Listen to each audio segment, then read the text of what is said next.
Natao Antsirabe ny fandaharana asa Madagasikara madio enti miady amin'ny fangerenana Kalamanjana. Raika avao atsika ndre da samy hafa ny fizakagny. Lohahevitra nanamarika ny tenindreny tany Manakara. Niavaka ny fivoahany ireo mpitondra moto tany Toamasina, nentina nampianarana ireo fietsika isoroana ny loza. Santionom-baovao ny televiziona malagasy ireo, arahanao izao arivo izao. Magnana korialy atsika jiaby tonga sondray atao anatin'ny fampahalam-baovao ny televiziona malagasy mikaiky atsika anaraka izany hatramin'ny farany. Ny tapany voalohany ny fampahalalam-baovao nosokafana tany amin'ny faritra Vakinakaratra ny fandaharana asa Madagasikara madio ho fanatanterana ny hisitrahan'nyponina rehetra rano fisotro madio sy fidiovana izay notariny avy eo anivon'ny ministeran'ny rano ny fanadiovana ary ny fidiovana. Norva Obarzona televiziona malagasy Antsirabe no hitaritra an'izay. Ny fanafoanana ny fangerena Kalamanjana no anisan'ny tanjona lehibe amin'ny fandaharana asa Madagasikara madio izay natomboka teto Antsirabe. Mbola ambony ny tahan'ireo mponina eto Madagasikara tsy manana lava-piringa ara-pahasalamana 700 isan-jato. Ao anatin'ilay fandaharana asa Madagasikara madio dia mikatsaka trany an'izany hoe rano ho an'ny rehetra. Ao anatin'ny rano ho an'ny rehetra dia rano fanadiovana sy fidiovana ho an'ny rehetra, ho an'ny malagasy rehetra izany. Ny programana asa Madagasikara madio dia miady ao anatin'izay tanjona hoe tsy hisy olona tsony hangery Ankalamanjana voa faritra ny fikotsakotsana sy ny fitantanana ny fako, ny fitantanana ny ranonorana sy ny rano maloto eny amin'ny tanàna rehetra eny. Ny tanjona amin'izay dia anana vahoaka salama isika miady anatin'ny loto, ny tay, ny diky, ny rano maloto izany ary izay indrindra no anombohana ny etsika eto amin'ny faritra Vakinakaratra hoe ilay tanjona dia amin'ity 124 ity dia Vakinakaratra madio ny tanjontsika. Ny fanairana isan'ambaratonga dia mampiova n'ilay toe-tsaina antsika.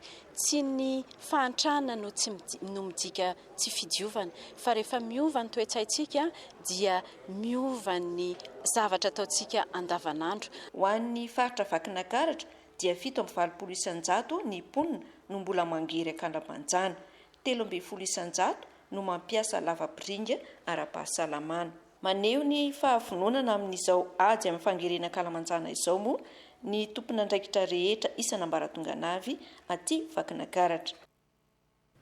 Fandaharam-potoana maro no nanamarika ny fandalovan'ny ministry ny rano tany amin'ny faritra Vakinakaratra iny. Arahantsika eo ihany ny akon'izay fitsidihana nataon'izay rehefa vonona ny sary fa hivadika lafim-baovao hafa kosa indray isika namangy sy nampahery ary nitondra ny fahodranomaso ho an'ny fianakavian'ny tomboklahy mpianatra tao barikadimy Toamasina niraiky ny fitondram-panjakana tamin'ny alalan'ny ministry ny mponina tany amin'ny commune Ampasina Maningory izay toerana ny aviany Michel John Elio. Arahantsika ny atsipirian'izay. Omaly asabotsy 20 febroary tokony tamin'ny 3 ora sasany tolakandro no tonga tao amin'ny commune ny Ampasina Maningory toerana fiavian'ny tomboklahy Michel John Elio mpianatra barikadimy Toamasina. Namangy sy ny dodidody ny tsapa alahelo ny fianakaviany maty ny tompona ndraiky mpanjakana izay notary ny ministra ny mponina Bavy Michel Angelica. Tongeto zahay soan-tegna indrindra zay tarifiny ramatoa ministra tonga nde mpahery fantatra anay mampitony alahelo zay lozanjaka atsika jiaby samy tompona alahelo. Niaradia tamin'ny famangiana sy fandevenana ho an'ny mpianatra université ity ireo namany mpiara-mianatra aminy ankoatra ny tompon'andraikitra isan-tokony.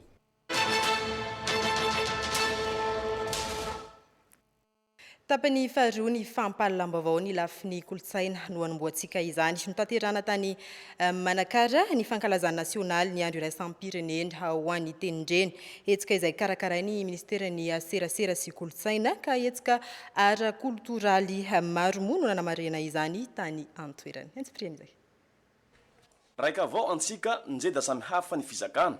Ino lohahevitra nanamaka ny anjo iraisam-pirenena ho an'ny tenindreny teto Madagasikara.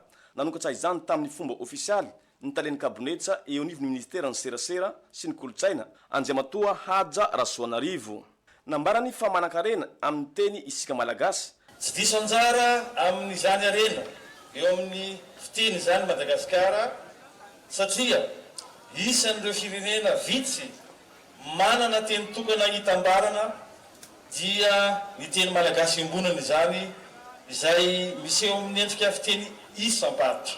Tafiditra tanteraka ao anatin'ny tenindreny ny fitenim-paritra, ny fahasamihafan'ny teny isam-paritra tahaka ny eto Madagasikara indrindra no ahafahana manandratra kolo ny maha malagasy antsika.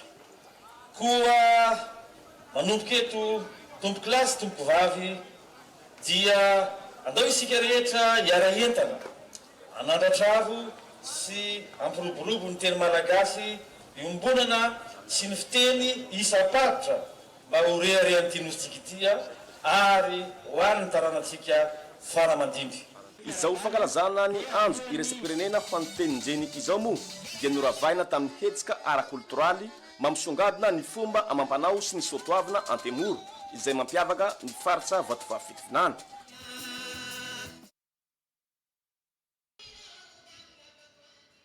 Izay ny amin'iny fa manoloana ny tondra-drano ny siô tany Ambatondrazaka dia ny tondra tolo-tanana ho an'ny mponina Traboina ny fitondram-panjakana tamin'ny alalan'ny governoran'ny faritra. Miora Vatsoa, TVM Ambatondrazaka. Trano manodidina ny 720 no difotrano ary olona 13 sy 500 no Traboina eto amin'ny fokotanina Ambolomborona, komina ambanivohitra Ambojanary, distrikana Parafaravola. Vokatry ny fiakaran'ny rano no ny fisian'ilay andro ratsy lasa teo ka napetsaka ny rotsakorana taty amin'ny faritra Alaotra.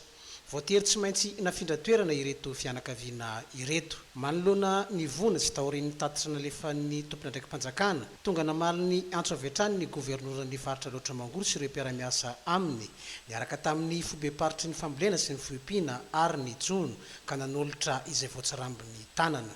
Vary iray taonina fitaovam-pianarana nahitana kahie sy stylo ary gony 2 entina anaovana vonjy-rano vaky ny fefilo izay vaky ireo no natolotra ireto vahoaka ireto izay Trabona.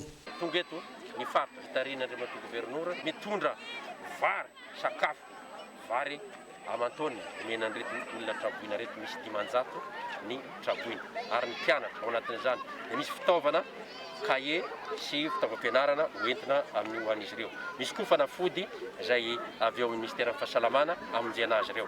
Ary ny fanamboarana ny digue vaky izay nampiseho an'izao favoazana zao voina zao dia mandray anjara ny ministeran'ny agriculture amin'ilay gony anaovana an'ilay digue anamboarana an'izany ary ny faritra ihany koa manampy fikarakarana. Ny fitondram-panjakana tompoko dia miasa ho an'ny vahoaka ary manatona ny vahoaka tsy mitsahatra mikarakara ny vahoaka na amin'ny ahoana na amin'ny ahoana. Ao ny fanatanterana amin'ny velirano, ao ny fanatanterana n'izay tsy voalaza ao anatin'ny velirano. Eto zay vonina natateraka an'izany.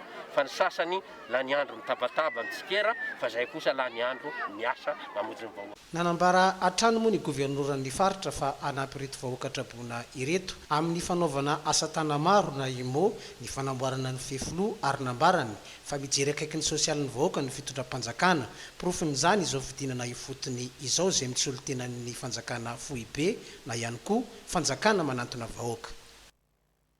Ao anatin'izay sosialim-bahoaka izay ihany efa tonga ny mahajanga ny varitsinjo anjarany mponina any antoerana. Natao hitsinjovana ny tena marefo ara-pivelomana moa izany varitsinjo izany. Solotenanay any mahajanga no hitatitra an'izay.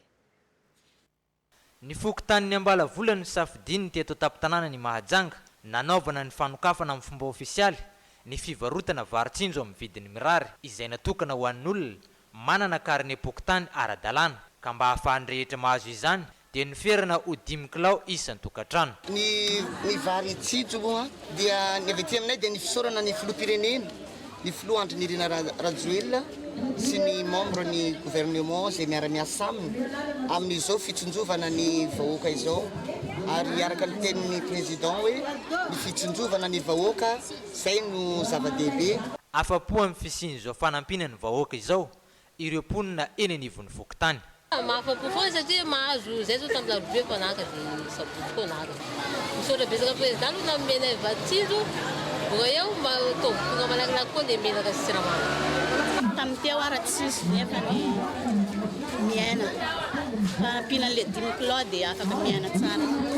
Hitsinjovana ny vahoaka malagasy amin'izao fotoam-pahavaratra izao sy ialana amin'ny fanararaotana ataony hafa amin'ny fampiakarana vidin'entana indrindra fa ny vary no nandefasany fitondram-panjakana ireto varitsinjo ireto. Lafim-baovao hafa tontosa omaly ny fanehoana ambany fanevana ireo mpianatra ho agent de police sy inspecteur de police eo anivon'ny EMIAP Antsirabe. Dingana iray nanavaozana ny toe-tsaina sy ny toe-batan'izy ireo hifanaraka amin'ny lasitra maha police pirenena. Baby Stéphane sy Rija Rakotson.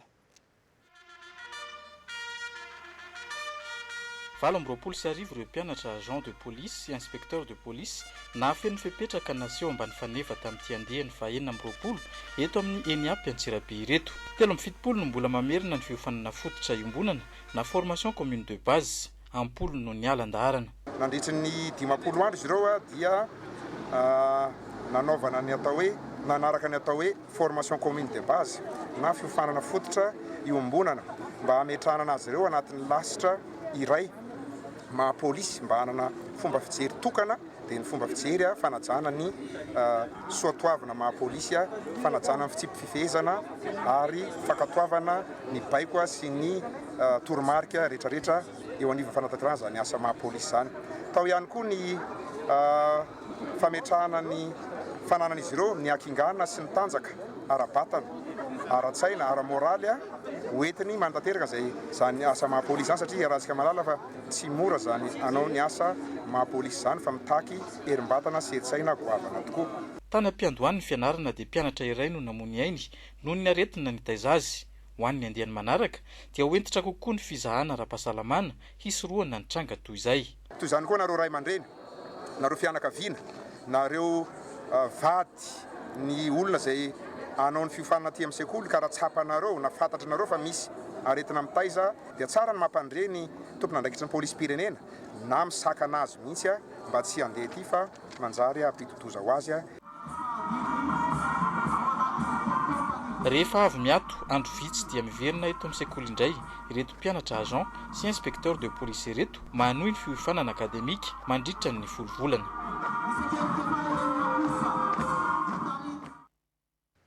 Eo amin'ny lafiny fifamoivoizana ny toitany Toamasina ny fanentanana ny amin'ny fisorona loza mpifamoivoizana mifandraika amin'ny kodiaran-droa ny moto nandritra ny 2 andro ny fiofanana sy fanentanana nataoka ny tapany voalohany dia fiofanana ara-taratasy ary ny tapany faharoa kosa dia fiofanana teny ankianja. Tojo fanomezana sy Mami Ravoafson.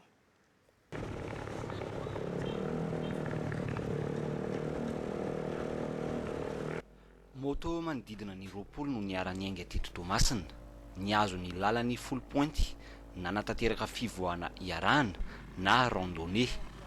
Tsy toy ny randonnée rehetra nefa izy ity fa randonnée nentina nampianaran'ireo fihetsika sy fomba tokony atao rehefa manatanteraka fivoahana iarahana toy izao. Ohatra, ny fiarovana tokony anaovana rehefa hivoaka lavitra amin'ny moto, ny dikan'ireo famantarana atao na amin'ny tanana na amin'ny tongotra rehefa eny an-dalana. Ireo rehetra ireo izay teo am-piangana dia efa nampahafantarina avokoa. Dia ihany faharoa dia tokony dispositif iny mandrapahatonga ny amin'ilay toerana anaovana pause voalohany any ivolohany. Manana radio zany le chef de groupe ahafahana manao communication ao anatin'ilay dispositif rehetrarehetra. Eny an-dalana eny misy an'ilay code motard iny.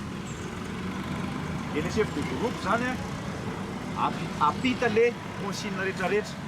Rehefa ny ouvreuse zany no mahita no obstacle raisina ohatra. Tanjona goavana napetraka ny RSC na ny Rider Scout Community tamin'ny fanaovana ny hetsika teto Toamasina ny anova ny endrika ratsy ny moto amin'izao fotoana izao izay lasa nalaza ratsy amin'ny resaka loza mpifamoivoizana. Fa le izy ao anatin'le hoe mitetika asa mpitondra moto mendrika hitantsika le babetsika io dia anovan'le tontolon'le kodiaran-drotsika satria tiatsika le izy dia omentsika atsara any le izy appelé ataontsika amin'ilay le tontolo dia ataontsika manara-penitra koa le randonnée amin'izay tsika mba manana hoavy tsara ao anatin'le tontolon'ny kodiaran-droa. Ny zavatra natao taty dia fampianarana ny toe-bosy toe-tsaina eo amin'ny fitiavana ny kodiaran-droa.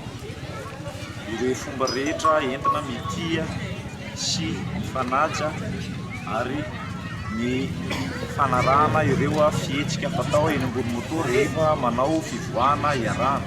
Raha ho andreo nandray ny fianganana, lesona maro no noraisiny ireo tao anatin'ny 2 andro nanaovana ny fanofanana sy ny fampianarana. Tokony misy fampianarana zany avant randonnée nisy formation nataonay dia nanao pratique le formation zany zay tamin'ny randonnée misy code marobe misy zavatra marobe arahana zany dia misy cohésion be koa zany taminay membre zany ny randonnée bien organisé tsara mipetrapetraka daholo hoe ary tsara fiomanana hono tsy tapony loza taoko efa niomana tsara daholo tsika jiaby tamataza jusqu'à zao tsika milamina tsara ao tsara ny fanomanana mahafinaritra ny organisation. Notolorana taratasy fanamarinana na sertifika avokoa ireo mpitondra moto nandray anjara tamin'ity fiofanana ho mpitondra moto mendrika teto Tomasina ity. Ankoatry ny eto Tomasina mbola toy amin'ny faritra hafa ihany koa ny fanentanana toy izao.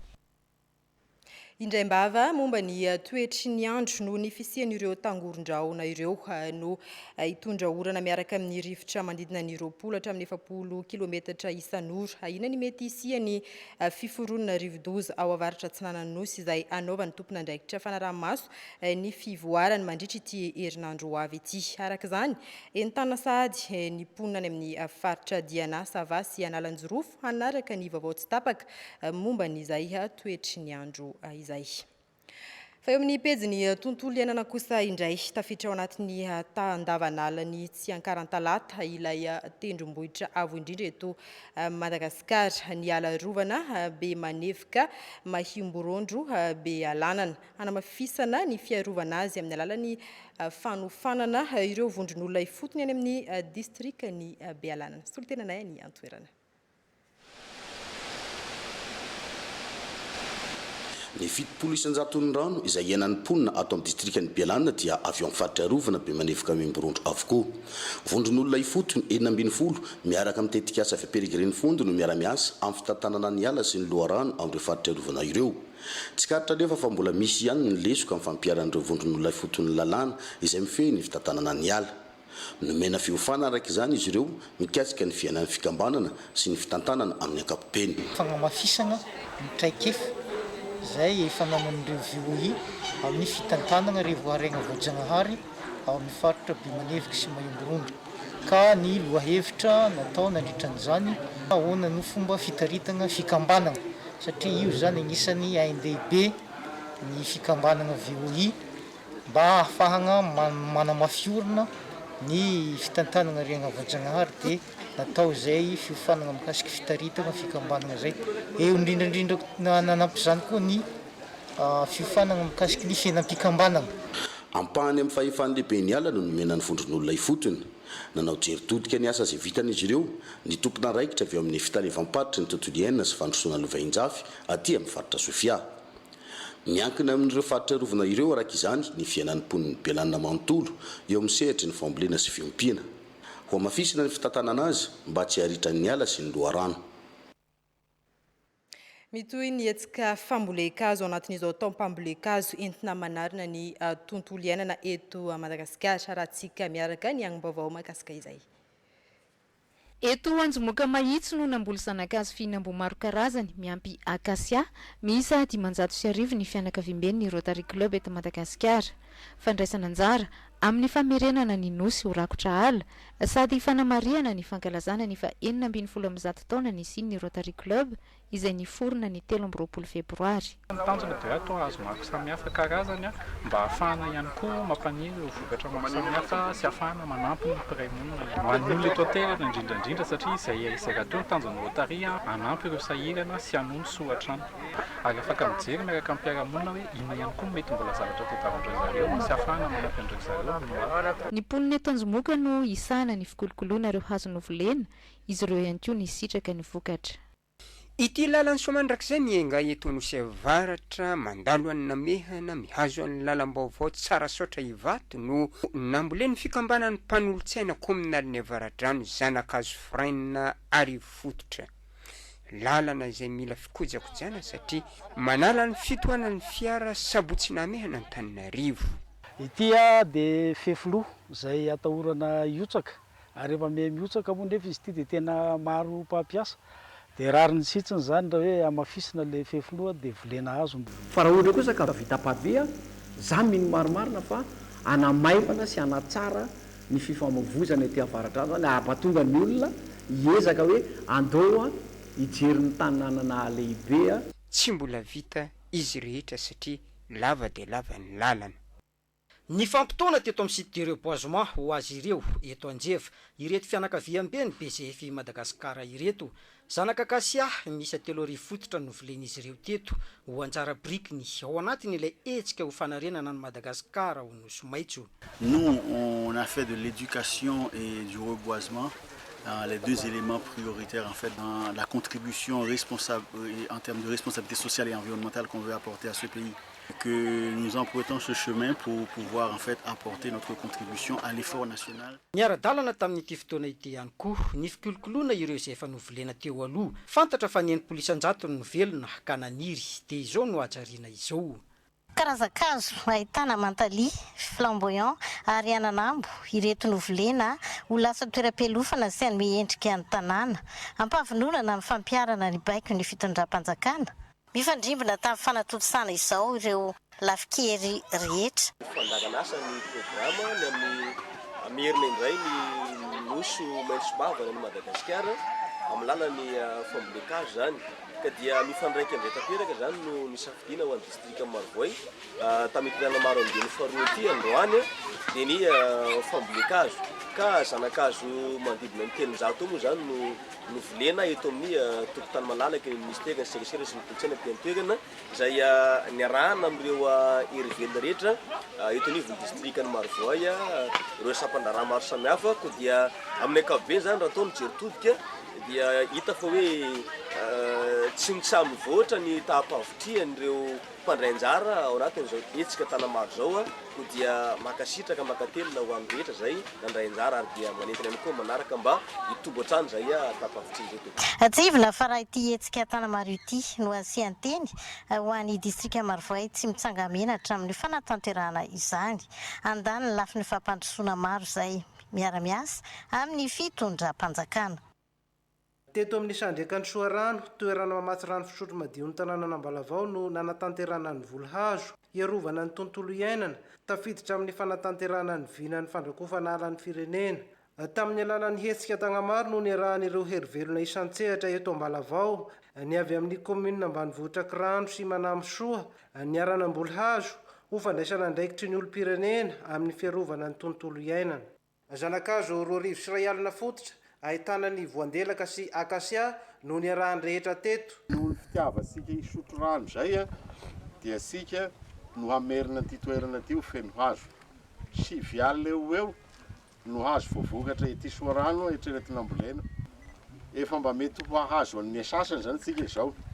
Dia mbola toizina moa zany miezaka manomboka merinandro ambony moa zany dia ny mpianatra indray no heverina hanohiny zao asa izao. Tombotsoa maro no ho azo amin'ny fananana ireo hazo ireo any aorinany, ankoatry ny fiarovana amin'ny fikaohan-dreka ny nofotany. Miara-miasa amin'ny tompona andraikitra misahana ny fiarovana ny sandriaka ny fikambanana soa amin'ny raidia avy amin'ireo komina 3 manodidina dia i Ambalavao Tseny Paris, Manamsoa, Kirano ho fisorohana ny doro-tanety sy ny fandropahanala hamerenana ny tontolo maitso manan-karena zavaboary. Teto amin'ny tanin'ny Université Histralma Andrarabary, commune suburbaine Ambatondrazaka no nanatanterahana ny hetsika tanamaro, karakarainy ny fitaliavam-paritra ny serasera sy ny kolotsaina aloatra mangoro ny sabotsy 20 febroary 2024. Fambolekazo no natao tamin'izany ka velaran-tany maheriny ny 2 hektara no novolena kininina miisa 500,000. Ny aran-tantsorika nanatanteraka izao hetsika izao. Ireo servisy miankina sy tsy miankina amin'ny fanjakana, ireo fikambanana, ny mpianatra izay notarian'ny préfet Ambatondrazaka. Zava-dehibe ny ohatran'izao satria fanatanterahana ny vina ny filohan'ny repoblika izay fantatritsika tsara ao amin'ny velirano zany fahafolo amin'ny fanametsoana amin'ny Madagasikara ary ny fiarahana aty amin'ny faritry ny université aty amin'ny toerana ity zany dia fandraisantsika anjara amin'izay fanametsoana Madagasikara ho fiarovana ny tontolo iainana izay.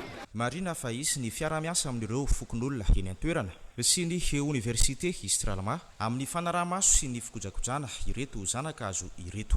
Fanaovana lava-janak'azo manaraka amin'ny fenitra sy ara-teknika no ny farimbonan'ireo sampanjara-panjakana fikambanana maro samihafa sy ny fokon'olona nandritry ny hetsika Tangamaro andron'ny olom-pirenena teto amin'ny distrikany Manandrina.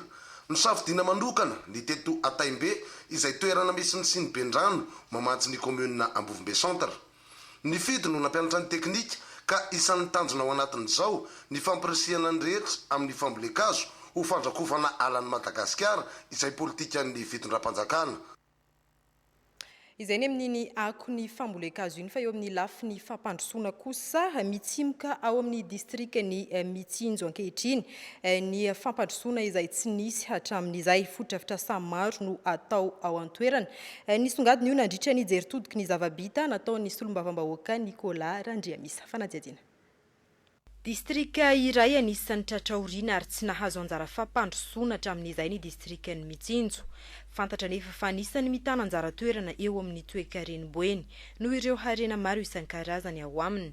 Distrika mamokatra saingy tsy ampy fanohanana ahafana mihoatra.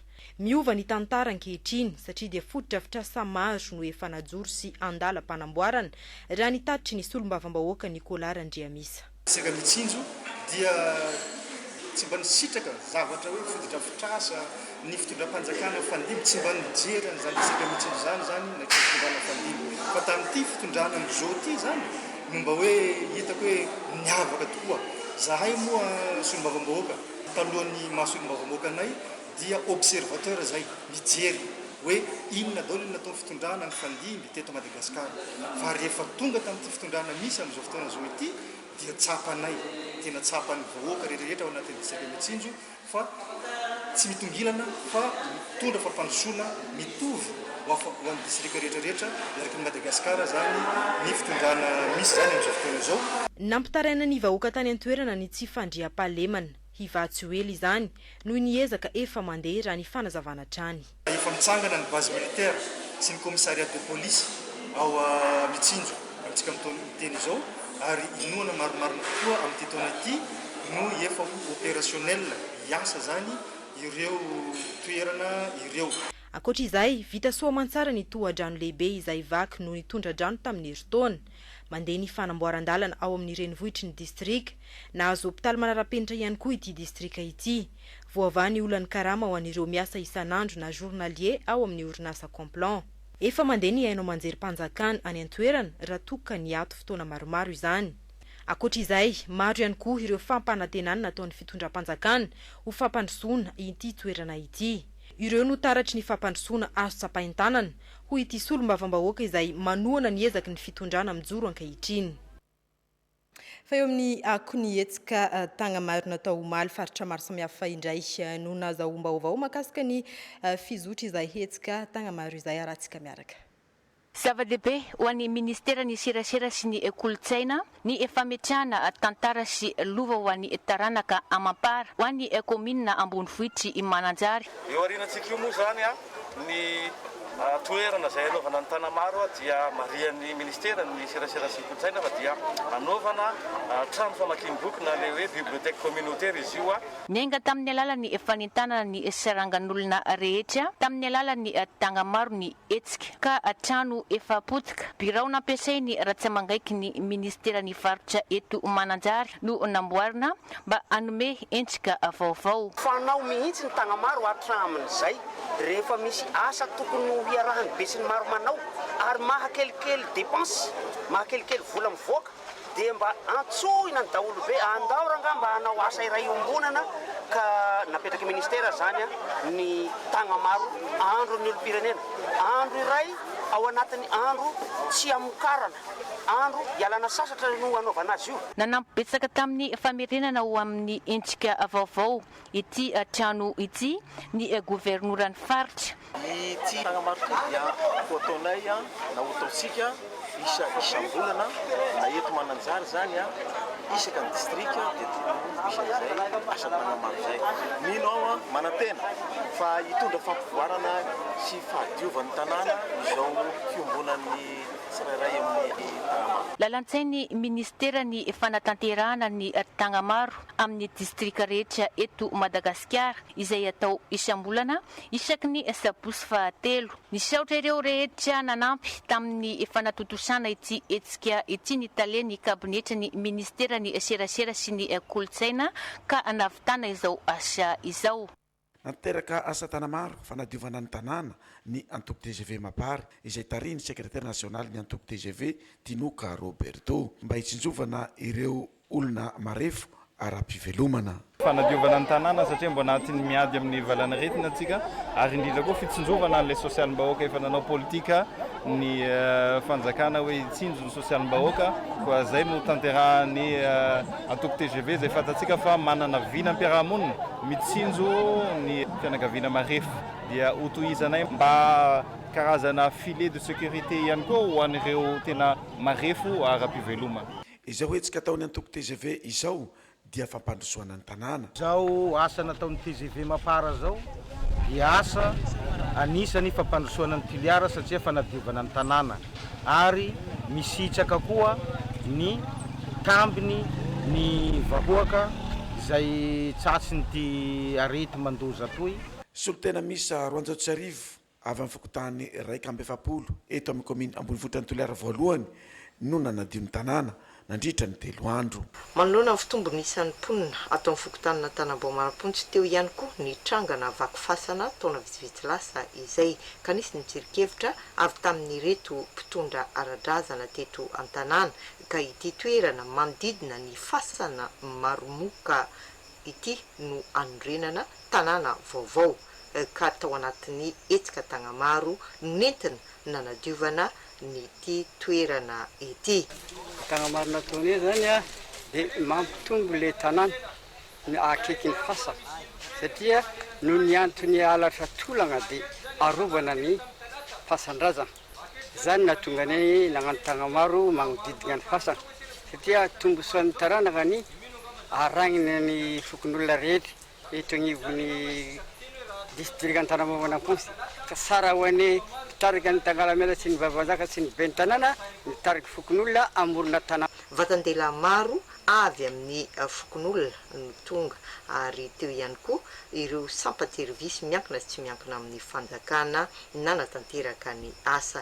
Tato amin'ny draine Pisikina no nanatanterahana ny Tanamaro andian'ny faharoa tamin'ny ity taona 2024 ity izay nandraisan'ireo sampandraharaparitra rehetra miankina amin'ny fanjakana anjara ka ny fanadiovana ny tokotany malalaka no natao tamin'izany ny asabotsy fa 20 ny volana febroary taona 2024 ambiny 2024. Ny avy ao amin'ny taleparty ny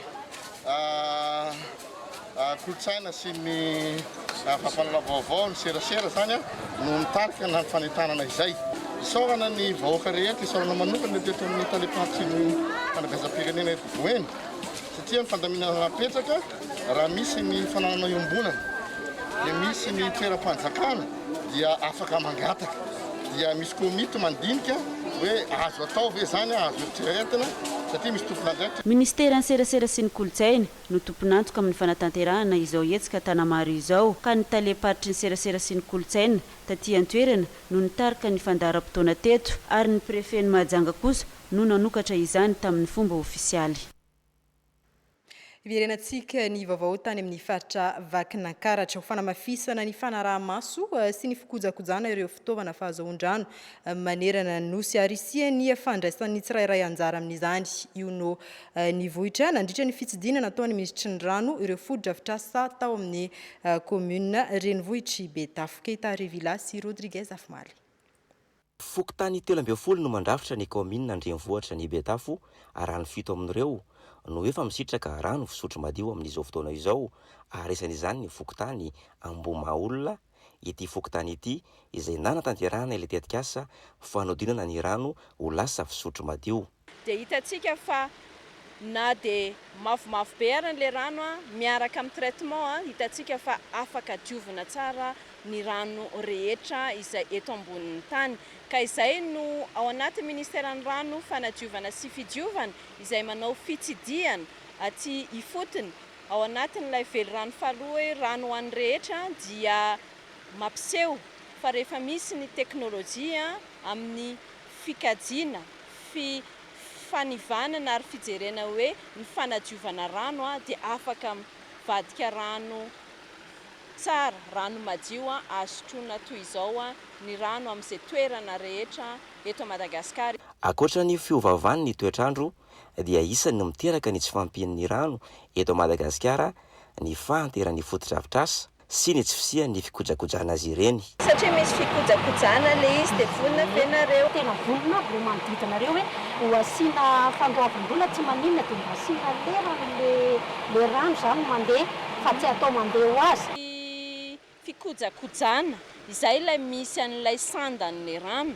fa tsy hoe le rano no vidiana fa ny sandan'ny fikojakojana no andoavana vola dia izay no azavaina amin'ny rehetrarehetra ahafahana hoe raha ohatra ka atao tsy misy sara n'ilay fikojakojana ny fitaovana izay eo dia lafo vidy ka mampalahelo raha afaka herintaona na afaka enim-bolana dia simba reo. Tafiditra tanteraka ao anatin'ny politika mpanjakana moa izao tanjona izao dia ny atrarana ny impolo isan-jaton'ny mponina eto Madagasikara isitraka rano fisotro madio hatramin'ny taona 2024. Eo amin'izay vaovao izay ihany tratra ny tanjona amin'ny hamatsiana rano fisotro madio ny distrikan'ny Mandoto faritry Vakinankaratra isantatra izany tsy ho ela moa ny commune Renivohitra ao an-toerana. Mbola Ikeita Revilas Rodriguez afimalatrany. Efa vita hatramin'ny 700 ireto fotodrafitrasa ahafahana hamatsy rano fisotro madio ny commune ny Mandoto ireto.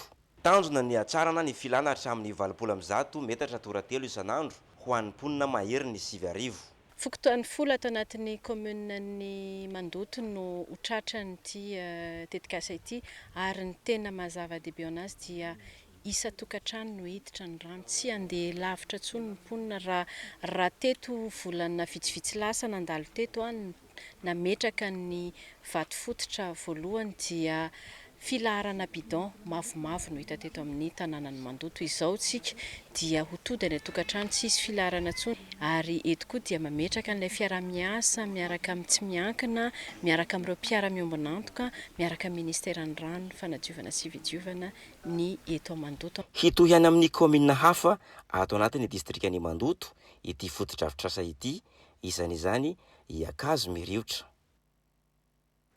Izao kosa dia rahatsika ny tarehimarika mahakasika ny coronavirus eto Madagasikara teo anelanela ny faha 13 hatramin'ny faha 19 ny volana febroary 2024. Toy izao ireo antotanisa momba ny aretina coronavirus eto Madagasikara teo anelanelany 13 febroary 2024 hatramin'ny 17 febroary 2024. 3 ny tranga vaovao 2,7 ny olona sitrana soamantsara, 5 ny namony ainy, 8 sy 7 ny isan'ny fitiliana vita. Toy izao ny fitsinjarana azy ireo. Analamanga 2,50 ny cas positif, 2,50 ny sitrana soamantsara, 2,20 ny manao ny forme grave, 2 ny namony ainy. Vakinankaratra 7 ny cas positif, 4 ny sitrana soamantsara, tsy misy ny manao ny forme grave sy ny namony ainy. Itasy 1 ny sitrana soamantsara, tsy misy ny tranga vaovao, ny forme grave sy ny namony ainy. Atsinanana 15 ny tranga vaovao, 30 ny sitrana soamantsara, tsy misy ny forme grave sy ny namony ainy. Analanjorofo 2 ny cas positif, 3 ny sitrana soamantsara, olona 2 no manao ny forme grave, tsy misy ny namony ainy. Otomatsiatra 4 ny cas positif, 30 ny sitrana soamantsara, 4 ny olona manao ny forme grave, 1 no namony ainy. Amoriny mani 10 ny cas positif, 4 ny sitrana soamantsara, tsy misy ny manao ny forme grave sy ny namony ainy. Yorombe 1 no sitrana soamantsara, tsy misy ny cas positif sy ny forme grave ary ny namony ainy. Boeny 5 ny samy cas positif, 5 ihany koa ny sitrana soamantsara, tsy misy ny forme grave sy ny namony ainy. Atsimo andrefana 7 ny cas positif, olona efatra no sitrana soamantsara, tsy misy ny manao uniforme grave sy ny namony ainy. Mena be, 7 ny cas positif, 420 ny olona sitrana soamantsara, tsy misy ny uniforme grave sy ny namony ainy. Ho an'ny faritra Sava, olona iray no sitrana, tsy misy ny cas positif, ny manao uniforme grave sy ny namony ainy. Diana, 7 ny cas positif, 4 ny olona sitrana soamantsara, tsy misy ny manao uniforme grave, 2 kosa no namony ainy. Raha ny fitambaran'ny antontanisa momba ny coronavirus eto amintsika nanomboka ny 13 martsa 2020 hatramin'ny 20 febroary 2020, 1,37 ny olona voamarina fa mitondra ny tsimikaretina corona, 7,709 ny sitrana soamantsara, 8,7 ny olona mbola manaraka fitsaboana, 7,7 ny namony ainy. 9,9 kosa ny tontalany ny fitiliana vita.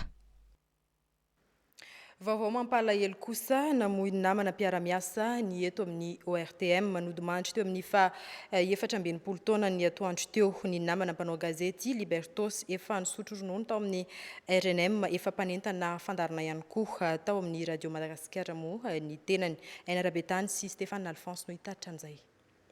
Manitsaka ny fa 17 taonany i Libertos Tiandraza izao nodimandry izao.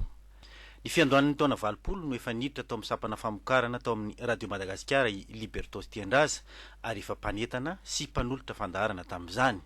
Ny tapatapaky ny 7,900 izy no nirotsaka antsehatra tao amin'ny sapana fampahalalam-baovao ary efa nanolotra ny fampahalalam-baovao ihany koa. Ny 5,400 hatramin'ny 7,400 no talepatry serasera tao melaka ary ny 7,400 izy no nisotro ronono. Nanamarika azy ny fahatsorany sy ny fanana toetra tia mizaratra kefa hoy ireo ny fanerasera sy ny ara-niasa taminy. Hoe anao vaovao izy na tapatapam-baovao dia tonga aloha izy, tonga aloha amin'ny studio. Nefa navita famakina ny lecture izy dia mbola mamerina manao ny lecture ary izy mialohan'ny anaovany amin'izay hoe vaovao na tapatapam-baovao zay dia tsy tiany mihitsy misy olona manelingelina anazy. Entitra izy zany. Libertos ndray tonga dia mazava ny resaka. Izy mahitsy sady mazava fa tsy milolapolaka. Na dia vao hoe asa dia miasa. Fa Libertos mbola tratranay tato amin'ny desika tato anisany zokobe tsara fo izy ary tena mampianatra ho an'ny zandry be dia be ny zavatra tsara napetraka ny Libertos Tiandraza zoky ray aman-dreny, olona tsoko sady tena nanana fitiavanamana ary tena nizaratra efa tsy ampiambambana tamin'ny asa fanaovan-gazety. Libertos moa dia olona tsotra fanahy izy, olona mahay miara-monina amin'olona. Na fomba firesahana zany nazazy eo zay mahazo an'izay satria rehefa miteny za olo matao miresaka devant olo fa gazety zany dia izy magnambara hoe zao fomba firesahana satria anao za tiako satria ninao hitany tiavanao za izy anareo manazo formation taloha satria ny formation taloha izy tsy mitovy nareo tsy tetofo tany extérieur. Manana ny maro-boninahitra commandeur de l'ordre national Libertos namelaka mbotefatra amin'ny rahavavy.